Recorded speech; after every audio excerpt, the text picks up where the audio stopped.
พื้นฐานของคนที่มีความสุขนี่นะเขาบ่ค่อยจะมักให้ผู้ใดรับรู้เรื่องส่วนตัวของเขา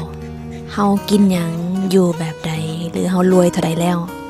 บางทีบ่จะเป็นต้องประกาศให้ผู้อื่นรู้นำก็ได้เพราะในโลกใบนี้มันก็จะมีคนยินดีบางคนก็บ่ได้ยินดีไปกับเฮา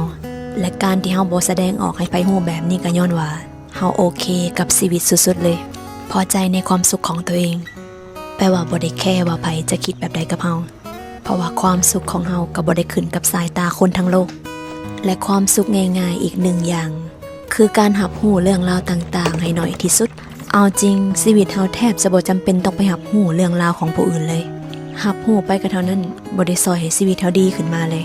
อันใดที่มันบ่เป็นกำไรชีวิตเฮาลองเลือกที่จะปล่อยผ่านมันเนี่ย